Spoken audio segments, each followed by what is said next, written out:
Lectura de la epístola del apóstol San Pablo a los Corintios. Hermanos, os recuerdo el evangelio que os anuncié y que recibisteis, en el cual permanecéis y por el cual os salváis. Si conserváis lo que os prediqué, si conserváis lo que os prediqué. De otra suerte, en vano abrazasteis la fe. Primeramente os enseñé lo mismo que yo había recibido, que Jesucristo murió por nuestros pecados, según las Escrituras, y que fue sepultado y que resucitó al tercer día, según las Escrituras, y que apareció a Cefas, Pedro, y después a los 11 apóstoles. Luego apareció a más de 500 hermanos juntos, de ellos viven los más y algunos han muerto. Apareció después a Santiago, luego a todos los apóstoles. Últimamente, después de todos como abortivo, se me apareció también a mí, porque yo soy el menor de los apóstoles, que no merezco el nombre de apóstol, porque perseguí la iglesia de Dios, mas por la gracia de Dios soy lo que soy, y su gracia no ha quedado en mí sin fruto. Continuación del Santo Evangelio según San Marcos. En aquel tiempo, dejando Jesús los confines de Tiro, llegó por Sidón al mar de Galilea, atravesando la región de Decápolis. Presentáronle un sordomudo, suplicándole que le impusiese la mano. Jesús, apartándole del tropel de la gente, le metió los dedos en las orejas y con la saliva le tocó la lengua. Y alzando al cielo los ojos, suspiró, díjole: Efeta, esto es, ábrete. Y al punto se le abrieron los oídos, y se le soltó el impedimento de la lengua, y hablaba correctamente. Y les mandó que a nadie lo dijesen. Pero cuanto más lo mandaba, tanto más lo divulgaban, y tanto más se maravillaban, diciendo: todo lo ha hecho bien, ha hecho oír a los sordos y hablar a los mudos.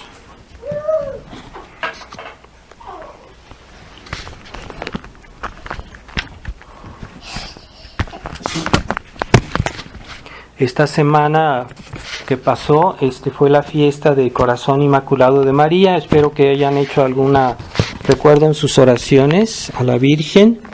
Y yo pienso que en este mes pueden seguir pensando en esta intención de reparación al Corazón Inmaculado de María. Pueden decir una oración en honor al Corazón de María esta semana, hasta que termine el mes, sobre todo.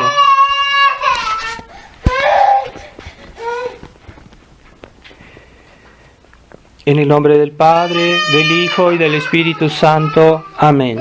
Ave María Purísima. Estimados hermanos, estamos en el domingo 11º después de Pentecostés y hemos oído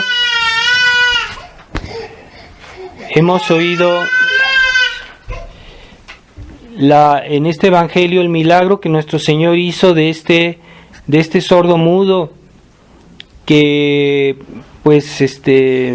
como tantos milagros, nuestro Señor nos quiso mostrar que Él era Dios, y que por estos milagros nos probó que Él era Dios, que Él era el enviado de Dios Padre, y que vino a salvarnos. Entonces,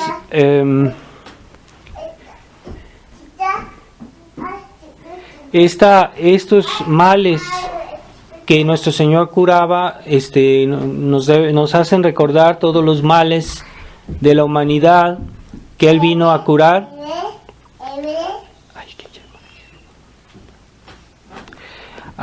Todos los males que la humanidad que nuestro Señor vino a curar,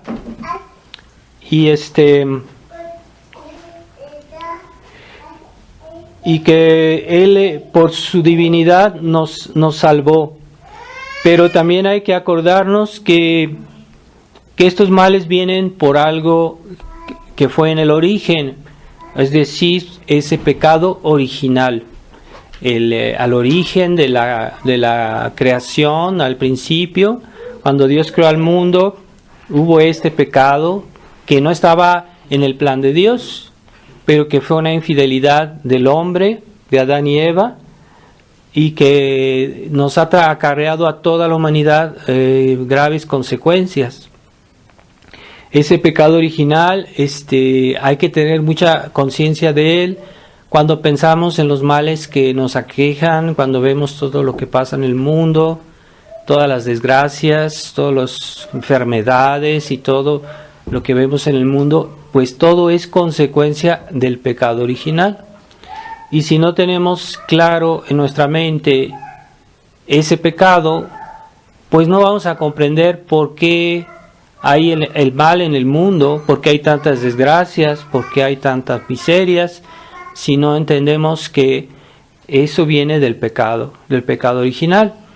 E igualmente, si queremos una solución a estos problemas, ¿verdad? No conformarnos así a la vida y no reflexionamos cómo hay que arreglar lo que está pasando, qué es lo que hay que hacer, cuál es la solución. Entonces debemos primero ser conscientes que todo mal viene del pecado.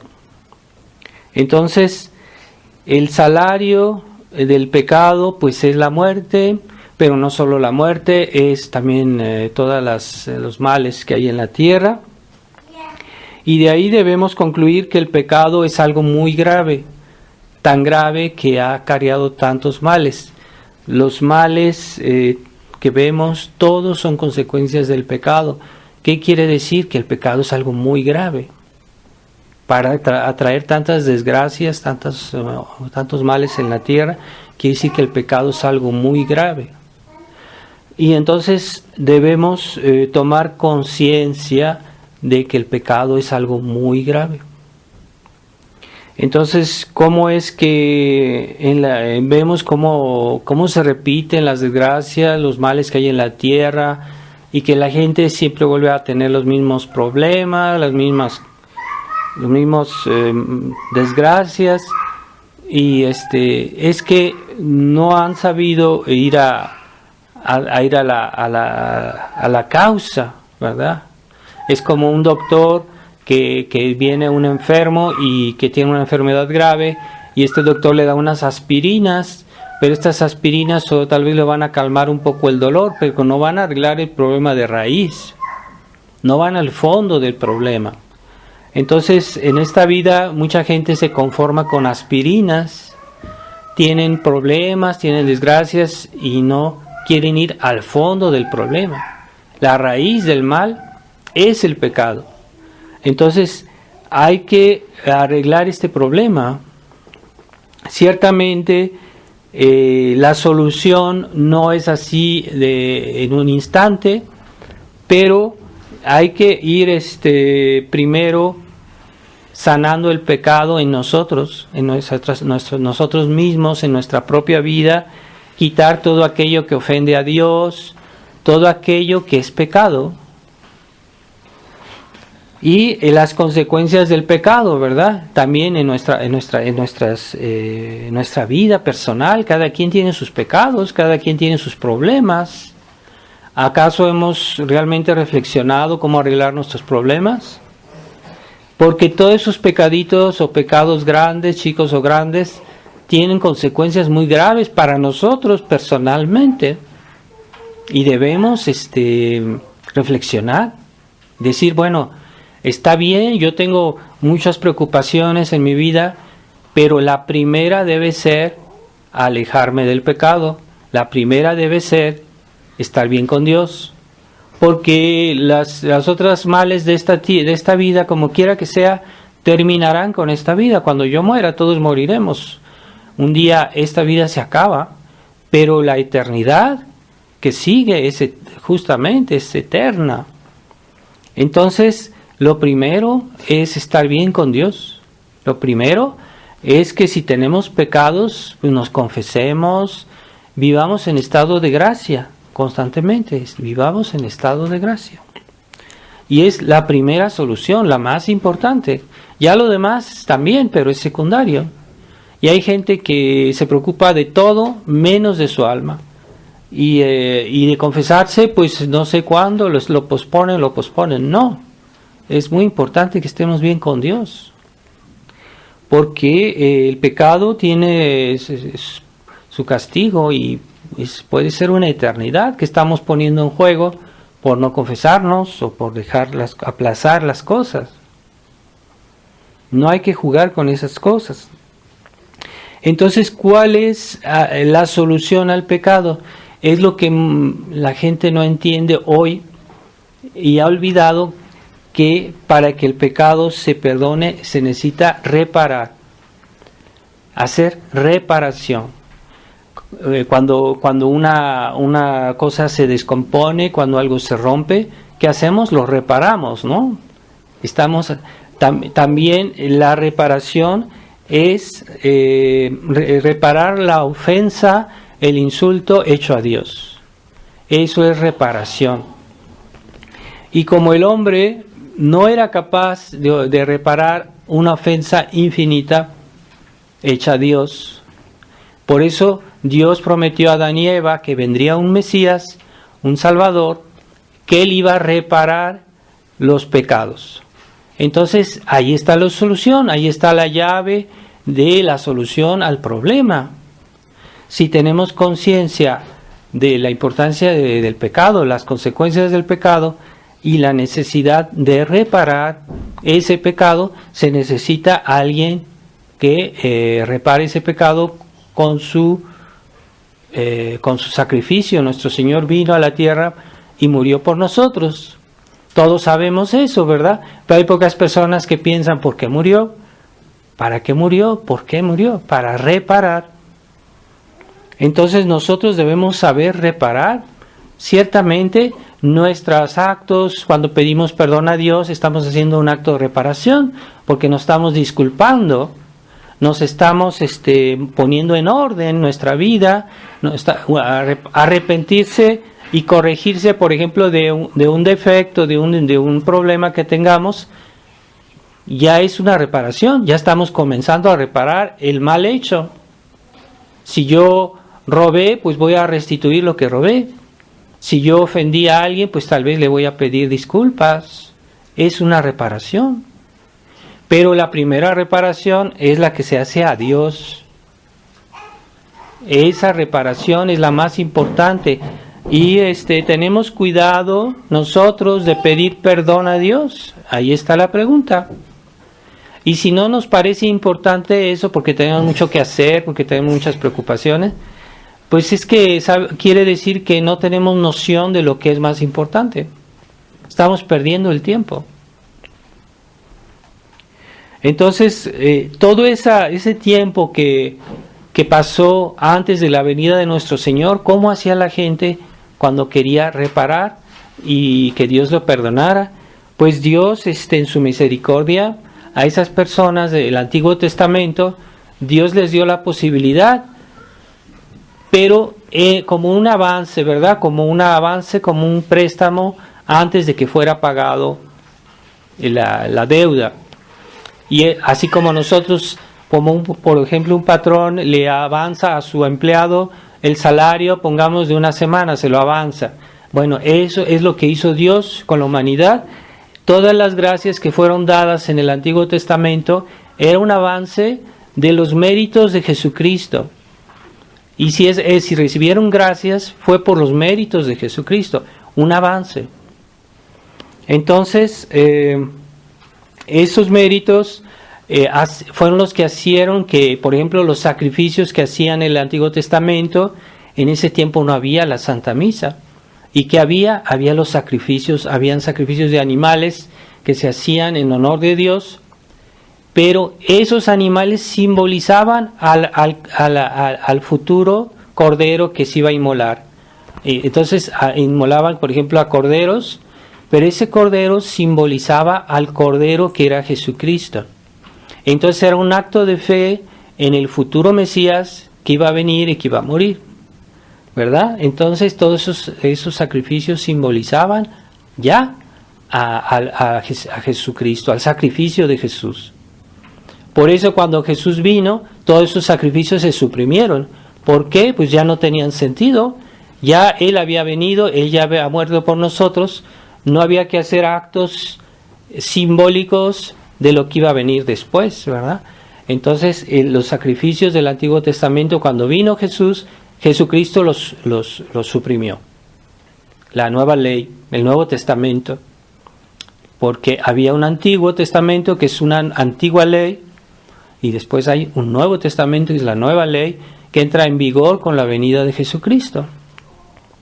Entonces, esos sacrificios tenían vigencia antes de la venida de nuestro Señor y fueron hechos pedidos por Dios mismo, que Dios le pidió a Moisés y a los antiguos judíos, que en aquel tiempo pues era el pueblo de Dios, pero después se alejaron de Dios y crucificaron a Jesús y ahí perdieron sus privilegios, ¿verdad? Pero antes eran el pueblo de Dios, era el pueblo, el mismo Dios que hoy adoramos, los católicos. Porque hay quienes quieren hacer la oposición, pero no, es falso. Entonces, pero en aquellos tiempos era más difícil salvarse porque no se tenían los medios que hoy tenemos nosotros. Era más difícil. Incluso Dios era más severo. Por ejemplo, cuando Dios pedía que castigaran a las personas en aquellos tiempos, la ley era más severa. Había pena de muerte a aquellos que, por ejemplo, hacían adulterio. ¿Y por qué toda esa ley que era tan severa en el Antiguo Testamento, que Dios la pidió, que Dios la instituyó? Después Dios mismo la hizo más suave, más fácil. ¿Por qué? Porque allá había venido Jesucristo. Porque su Hijo había muerto en la cruz por nosotros. Entonces fue los méritos de Jesucristo que hicieron que Dios fuera más benigno con nosotros en el Nuevo Testamento. No es porque nosotros somos, como hoy dicen, ¿no?, la persona, los derechos del hombre, etcétera. El hombre por sí mismo no vale nada. El hombre vale con relación a Dios. Y cuando el hombre está con Dios y está sirviendo a Dios, es entonces que adquiere derechos. Entonces nosotros hemos adquirido derechos no porque seamos por nuestra linda cara, sino porque estamos en el Nuevo Testamento después de la venida de Jesucristo, que murió por nosotros. Por eso Dios es mucho más paciente en el Nuevo Testamento que en el Antiguo. Pero antes Dios era muy severo, a veces había castigos muy graves, ¿verdad? Entonces, por ejemplo, pueblos paganos que vivían en la idolatría, que hacían pecados muy graves, Dios mandó a los judíos que los exterminaran, toda la población. Porque en ese tiempo todavía Jesucristo no había venido. Por eso los castigos eran más severos. ¿Por qué? Porque los hombres tenían menos derechos. Teníamos menos derechos. Pero seamos conscientes que si hoy Dios es bueno con nosotros es gracias a Jesucristo. Porque Él hizo reparación. Hizo reparación de los pecados con su muerte. Y como la muerte de Dios es de un valor infinito, Dios puede perdonar todos los pecados si nosotros recurrimos a nuestro intercesor, que es Jesucristo. De ahí la importancia que tengamos claro el concepto de reparación.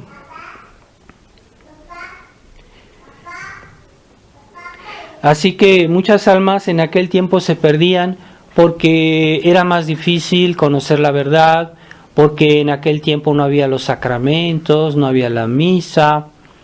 La gente se podía salvar, pero era más difícil.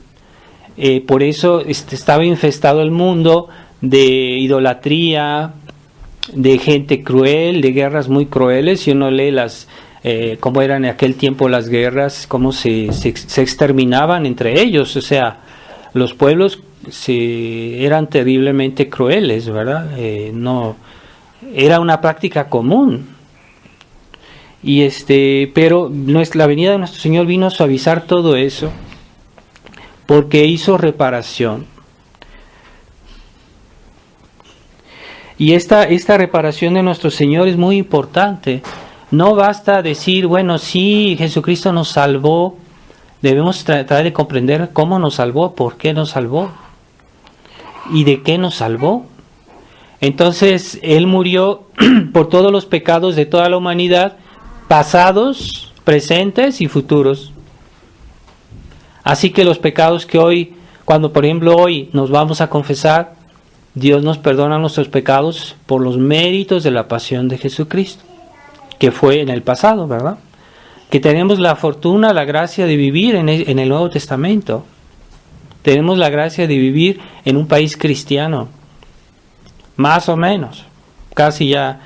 Pero si vemos en el mundo hoy los países que no son de una tradición cristiana, son los países que más sufren, los países que tienen más dificultades, donde hay más crueldad todavía. Cuando uno va a los países, por ejemplo, la India, donde todavía hay la idolatría, ahí todavía hay sacrificios humanos, ahí todavía, cuando se muere el esposo, todavía matan a la mujer porque tiene que irse con su marido. Así que todavía exigen esas prácticas, ahí todavía la presencia del demonio es perceptible en esos países, porque esos países no tienen una tradición cristiana. Nosotros tenemos la fortuna de haber nacido en un país cristiano que hoy es descristianizado y que vuelve al paganismo y que vuelve a la brujería y al satanismo y a todo eso que era la herencia de los aztecas, ellos vivían en el invocaban a los demonios. Los españoles, cuando vinieron a México, vieron que los brujos indios hablaban con los ídolos y los ídolos les respondían. Los ídolos de piedra les respondían. ¿Cómo es posible? Pues eran demonios que estaban dentro de esos ídolos y que les inspiraban a ellos a hacer todos esos sacrificios humanos, toda esa crueldad a la gente viva, les arrancaban el corazón. Eso era civilización, eso era cultura. Bueno, todo eso desapareció con la venida del cristianismo a México y fue extirpado, y por eso se creó una sociedad más humana, con más misericordia, porque todo eso nos fue facilitado por la pasión de Jesucristo. Tengamos en cuenta que detrás de todo ese cambio, de toda esa civilización cristiana, viene de los méritos de Jesucristo, todas esas gracias que Dios ha dado, ¿verdad? Por ejemplo, el cristianismo migró de Oriente a Europa, y por eso Europa tuvo toda ese progreso, toda esa civilización occidental que viene del cristianismo. Es en el fondo un fruto de la redención de nuestro Señor, toda esa prosperidad, toda esa paz que hubo, esa santificación de mucha gente, que hubo mucha gente que se santificó, que vivía, que hubo santos, que hubo paz. Bueno, todo eso es fruto de la pasión de nuestro Señor, de la reparación de nuestro Señor por nuestros pecados. Entonces es muy importante el sacrificio de nuestro Señor. Pero Jesucristo, Él mereció, porque era Dios, era hombre y Dios, y por eso su pasión tuvo un valor infinito. Y vale la pena acercarse a Él para recibir sus gracias, sus bendiciones, su redención.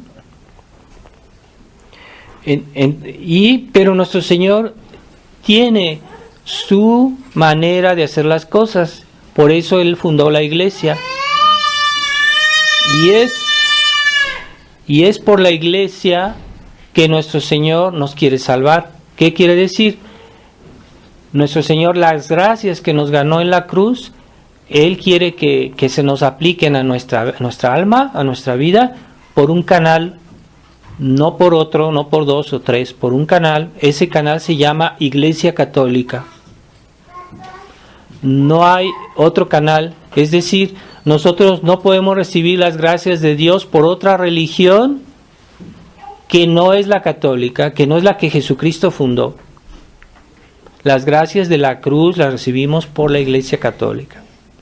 Y la Iglesia Católica nos las distribuye por la Santa Misa, por su magisterio, por su enseñanza y por los sacramentos.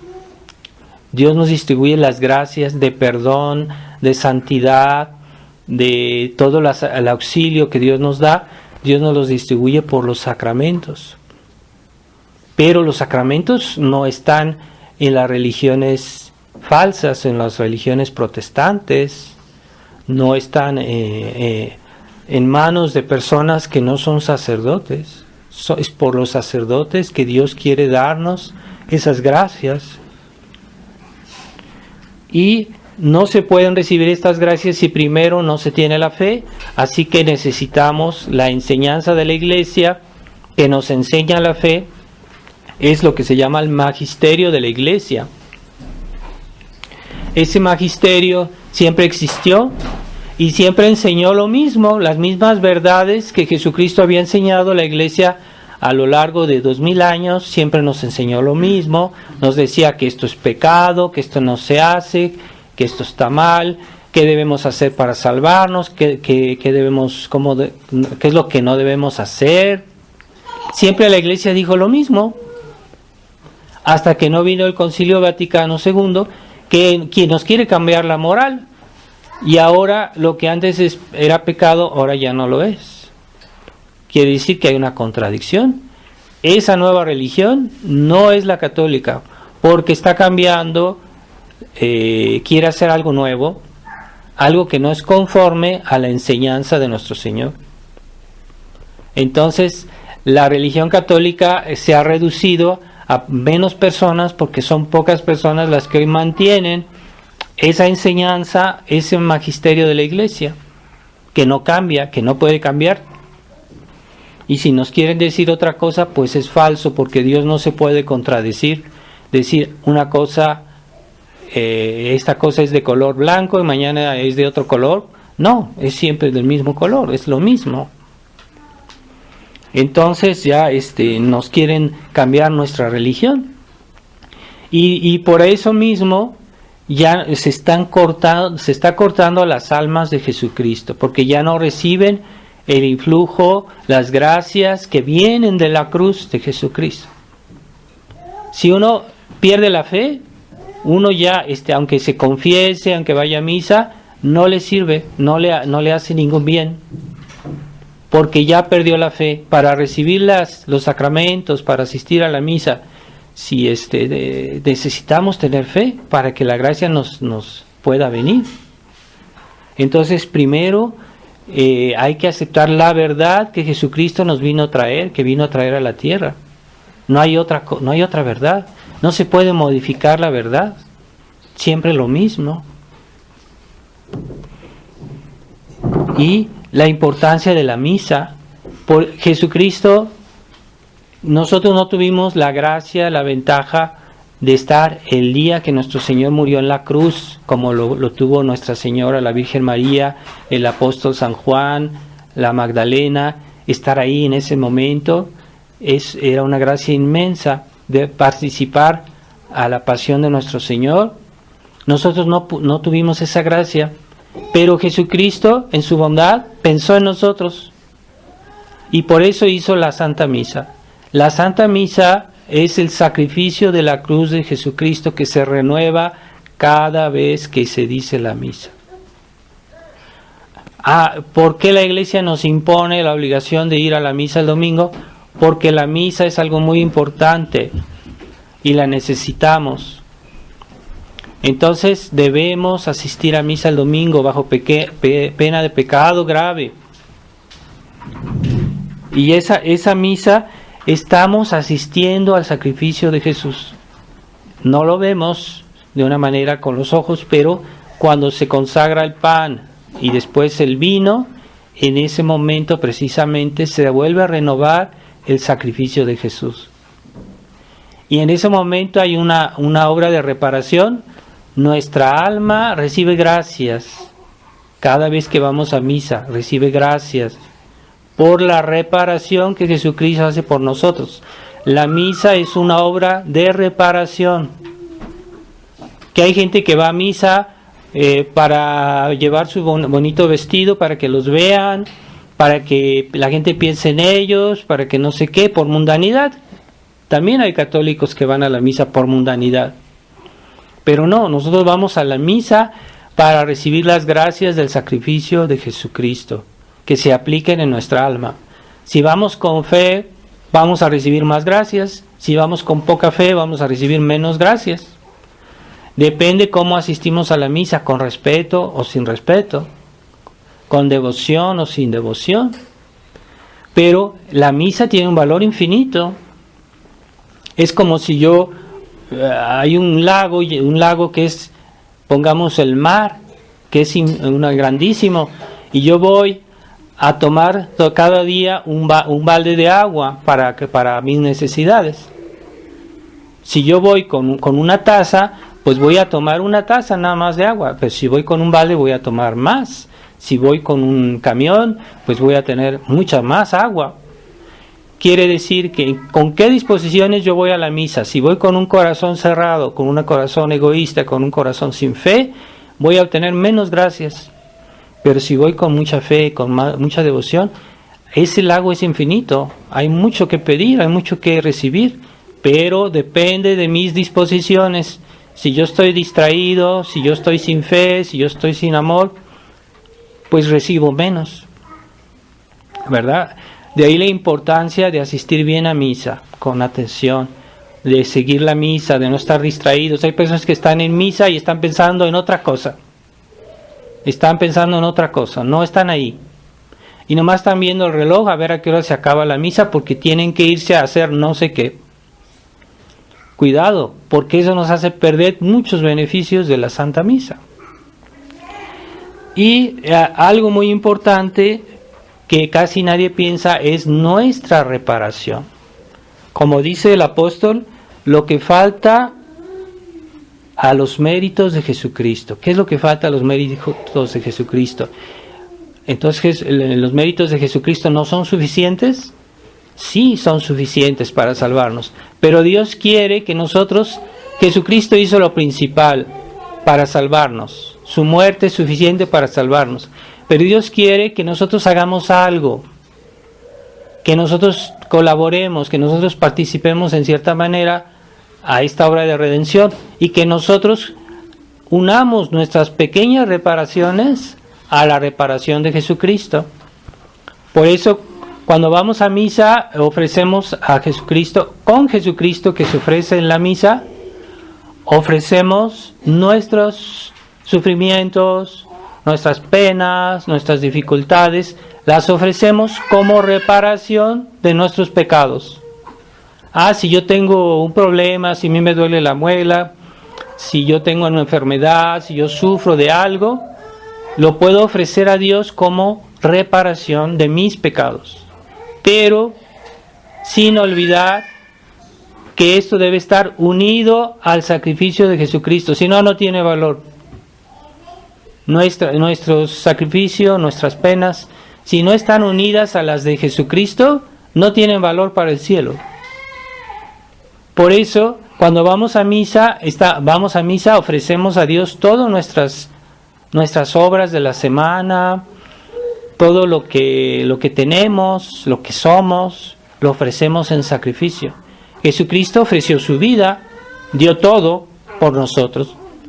¿Y nosotros qué vamos a dar a Dios? Pues todo también.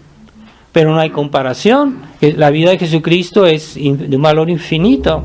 Mientras que nuestros sacrificios, incluso nuestra vida, pues es limitado. Somos hombres.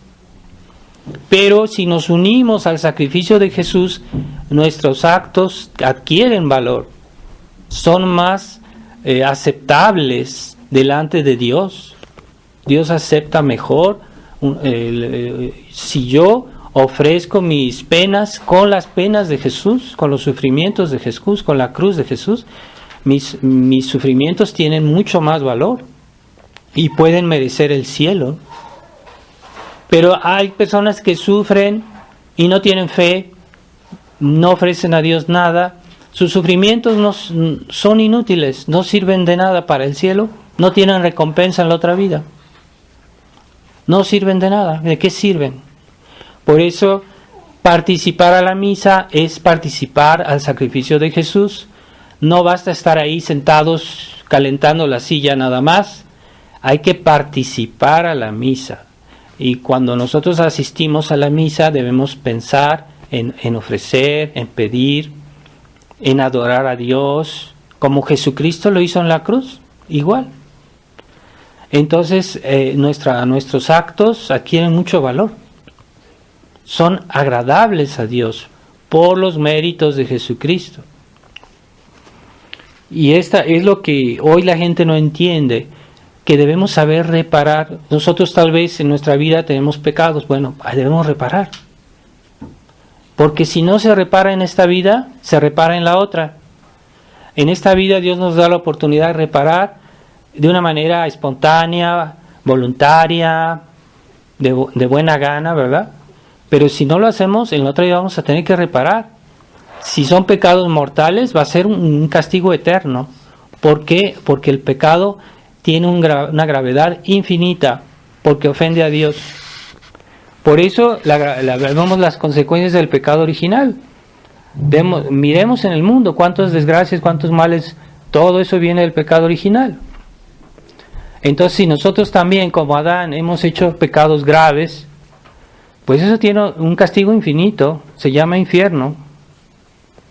Pero podemos reparar. Primero, la primera reparación es reconocer que nos equivocamos, pedir perdón de corazón. Pedir perdón es la primera reparación, pero hay la reparación de nuestros actos en nuestra vida, por ejemplo, rezando, la misa, los sacramentos, nuestro rosario, todo eso puede ser reparación, debe ser reparación, no es solo por divertirnos, ¿no? Entonces esa reparación, por ejemplo, si alguien robó un dinero, tiene que regresarlo. Y mientras no lo regrese, esa persona, aunque no se puede confesar, y si se confesa, Dios no le perdona sus pecados porque no ha reparado el mal que ha hecho al prójimo. Reparación. Si yo robé, debo regresar lo que robé, ¿verdad? Y hay mucha gente que roba y ya no se le viene en mente de reparar. Y no se le viene en mente y dicen, no, yo voy a misa, yo estoy bien con Dios, se confiesan y creen que están bien, no dicen que robaron y no han reparado. Pues aun si pasara toda su vida así, Dios no le va a perdonar su pecado hasta que no haya reparado el mal que hizo. Y hay mucha gente que roba con mucha facilidad. Hay gente que cuando tiene la oportunidad de tomar algo del prójimo, no se retiene, no es capaz de retenerse. Y después caen en una especie de olvido, no quieren acordarse de que robaron y no hacen reparación. Pues bien, sus confesiones no valen nada y siguen en pecado mortal. Delante de Dios no están perdonados hasta que no hagan reparación. O las mentiras. Alguien que, por ejemplo, dijo una mentira grave sobre su prójimo que dañó su reputación y después tranquilamente se autoengañan y quieren olvidar eso y no hacen reparación. Yo dije que fulanito hizo un pecado muy grave y ya después ya se me olvida y ya nunca, pero no he reparado ese daño. Yo no voy a decir a la misma persona, no le he dicho que dije una mentira. Eso es reparación, hace una obligación. Hay personas que les cuesta mucho ese acto de humildad, en el fondo es soberbia, que no quieren humillarse y no quieren reparar el daño hecho. Yo acusé a tal persona de una falta muy grave, yo tengo que volver a ir a la persona que dije eso y decirle, no, en realidad no lo hizo. Pedir disculpas. Hay personas que no son capaces de pedir disculpas, que para ellos pedir disculpas es como levantar una montaña, y no son capaces de pedir disculpas. Pues pedir disculpas es una reparación a nuestro prójimo, pero Dios no lo pide. Y si no lo hacemos, estamos mal con Dios. Entonces hay personas que han hecho cosas malas y por orgullo no quieren reconocerlo. Ellos pensarán que es que tienen sentido del honor o de otra cualquier cosa, pero no, es orgullo. Dios nos pide reparación. Hay muchas personas que viven su vida robando. Desgraciadamente hoy sabemos muchos. Bueno, a veces hay personas que según eso se quieren reconciliar con nuestro Señor, se van y se confiesan, pero sobre todo no van a regresar lo que robaron. Pues es vano todo lo que han hecho, Dios no los ha perdonado y están, cada vez que van a comulgar, cada vez que se confiesan, hacen un sacrilegio. Pueden pasar así toda su vida, aunque a ellos se les haya olvidado. Están mal. Y hay mucha inconsciencia en ese sentido de la reparación. Pero Dios no se le olvida nada. Y Dios ve todos los detalles, por más que nos autoengañemos, Dios ve todos los detalles. A Él no se le puede engañar. Y eso no arregla el problema. Entonces, si por ahí nos acordamos que yo alguna vez hice algún daño a alguien, si tengo la posibilidad, porque hay veces que ya no se puede arreglar porque ya no es posible. Puede ser, pero a ver si es posible. Dios no nos pide lo imposible, pero lo posible sí. Por ejemplo, parece que fue San Felipe Neri, una mujer que era una persona de esas que andan siempre hablando mal del prójimo y que pues también decía cosas malas del prójimo que hacían mucho daño. Hay mujeres que hacen mucho daño porque andan diciendo cosas graves del prójimo. Pues se fue a confesar y San Felipe Neri le dijo, bueno, como penitencia tú vas a desplumar una gallina y vas a arrojar las plumas en el monte, que se las lleve el aire, y después las recoges todas. Y dice, no, pero padre, es imposible que yo pueda recoger todas las plumas. Pues así es imposible que tú repares todo el daño que has hecho con la lengua. Porque todo ese daño que has hecho es muy difícil repararlo. A veces ya no se puede. Pero en la medida que podamos, debemos hacerlo. Por ejemplo, si yo difamé a una persona delante de alguien próximo a mí, debo decir, sí, en realidad no estuve bien, en realidad hice este daño. Pido disculpas. Pedir disculpas a algunas personas les cuesta como levantar una montaña. Prefieren condenarse, prefieren ir al infierno que de pedir disculpas, porque no se van a humillar. Es una soberbia que no quieren humillarse.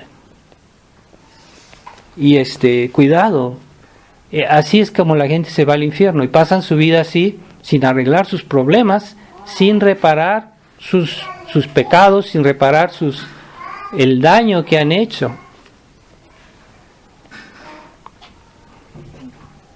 Entonces pensemos en ese sentido de la reparación, que es hoy es lo que nos ha hecho tanto daño en la Iglesia Católica, que se ha perdido el sentido de la reparación, porque ya según la Iglesia moderna, la nueva misa se ha suprimido el aspecto expiatorio. La misa es un acto de expiación por los pecados. Y hoy la misa se ha convertido en una cena, en una especie de fiesta, en la cual pues todo está bien, todo está bonito y todos se reúnen ahí para festejar. Pero ya no se habla de expiación, ya no se habla de reparación, ya no se habla de sacrificio de la cruz. Para la nueva misa ya no se habla del sacrificio de Jesucristo. Entonces se le hace perder a la misa su verdadero sentido y por consecuencia las mismas almas tienen la consecuencia de que sus pecados ya no piden perdón sus pecados en la misa, ya no quieren hacer expiación. Ahorita, según la mentalidad modernista, todo está bien, todos son buenos, todos van a ir al cielo, todos van a salvarse, pero nadie hace expiación. ¿Cómo van a salvarse? qué sorpresa se van a llevar, que el día de su muerte no han expiado sus pecados. Y eso ya sabemos qué término tiene. Entonces, si no hay sacrificio expiatorio, ¿cómo nos vamos a salvar?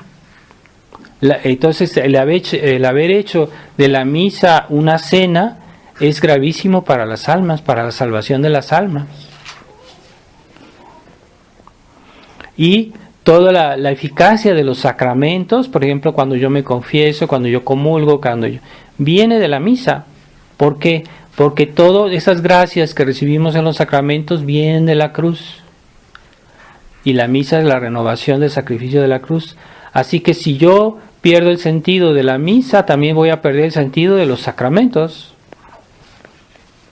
Los sacramentos, nuevos sacramentos, están también modificados en la iglesia moderna. Y lo que Jesucristo nos ganó también es el acceso a la verdad, la enseñanza de la iglesia, el magisterio de la iglesia. Esa enseñanza es un tesoro, porque los hombres por sí mismos no pueden encontrar toda la verdad. Se equivocan en algo siempre, todos quieren arreglar sus problemas del mundo, pero con sus medios humanos, y nunca lo logran, siempre están ahí dando vueltas y nunca lo logran. Mientras que Jesucristo nos dio la iglesia, porque la iglesia tiene la verdad. Y la verdad es la que nos hará libres. Jesucristo dijo, la verdad os hará libres. Pero esa verdad de la iglesia es la enseñanza del magisterio tradicional. No es la enseñanza de la iglesia conciliar, que es una nueva iglesia. Es otra iglesia nueva. Esa enseñanza no es igual a la antigua, es diferente. Que digan lo que digan, pero no. Es diferente. Se está desperdiciando todo lo que Jesucristo nos ganó por su pasión, por su reparación. Entonces pensemos mucho en lo que la Virgen de Fátima nos vino a recordar. Hagan reparación por los pecados del mundo, porque van a venir castigos muy graves, y de hecho ya están, que el primer castigo más grave es la condenación de las almas. Muchas almas van al infierno, es el castigo más tremendo que puede haber. Que en esta vida suframos, que en esta vida haya guerras, que en esta vida haya cualquier cosa, no es tan grave como que las almas se pierdan. Es el peor de los castigos. Entonces la Virgen nos dice, rezan, hagan reparación, digan el rosario, ofrezcan sacrificios, ofrezcan sus dificultades, sus penas, sus trabajos de la vida, ofrézcanlos en reparación de los pecados que hoy se hacen en el mundo. Y de esa manera Dios nos va a perdonar, nos va a ayudar. Pero el que no quiere hacer reparación, le basta llevar el nombre de cristiano, pero no hacen reparación. O sea, esos cristianos no van a presentarse a nuestro Señor el día de su muerte con las manos vacías.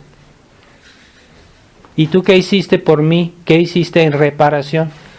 Pues es que no tuve tiempo porque tenía que hacer esto, que tenía que arreglar aquello, que no sé qué. Bueno, pues también yo no tengo tiempo de perdonarte. Es que era muy importante, sí, pero más importante es tu alma que el dinero, que los negocios. Y eso Dios no lo va a perdonar. Entonces también hacer pactos con el mundo, con las cosas del mundo, eso Dios lo detesta. Y es lo que está haciendo la fraternidad San Pío X con la nueva iglesia. Quieren estar bien en pactos con la iglesia oficial, mientras que la iglesia oficial no ha hecho reparación a la tradición de todos sus desvíos que hoy tiene la iglesia oficial. No hay reparación, entonces no hay acuerdos. No puede haber acuerdos si no hay reparación. Porque si una persona ofendió a mi madre, yo me voy a molestar con ella hasta que no me pida disculpas.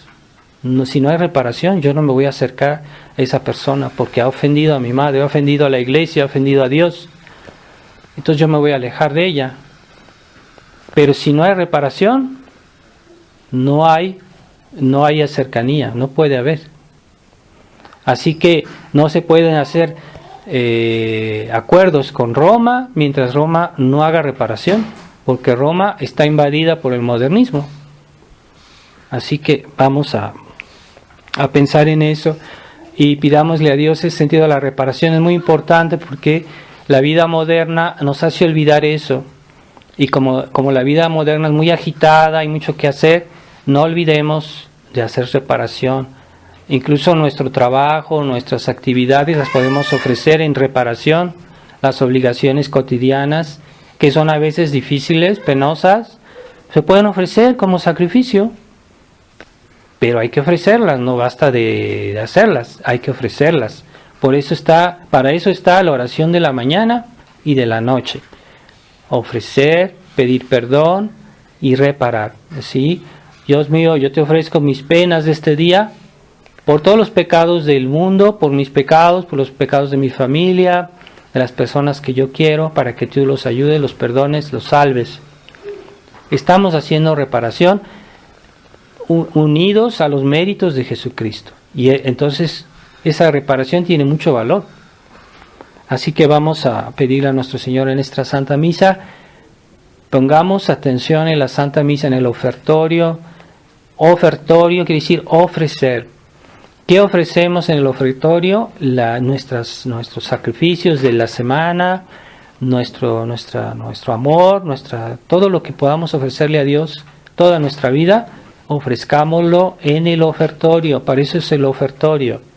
Si ustedes leen las oraciones de la misa con atención, ahí está todo. Pero a ver si lo leemos como lo leería un perico, pues nomás leemos pero no entendemos nada. Pongamos atención a lo que leemos y en los textos de la misa está todo. Ustedes únanse a la misa que dice el sacerdote, porque es el sacerdote que la dice, y ustedes se unen a la misa que dice el sacerdote. Y ofrezcan sus pequeños sacrificios del día. ¿Sí? Vamos a pedir al Corazón Inmaculado de María, que es el mejor modelo de unión a la Santa Misa, porque ella estuvo al lado de Jesús en el Calvario. Le pidamos a su Corazón Inmaculado que nos ayude a convertirnos y a reparar no solo nuestros pecados, sino también los de los demás. Hay que ser generosos. Ave María Purísima, sin pecado. En el nombre del Padre, del Hijo y del Espíritu Santo. Amén.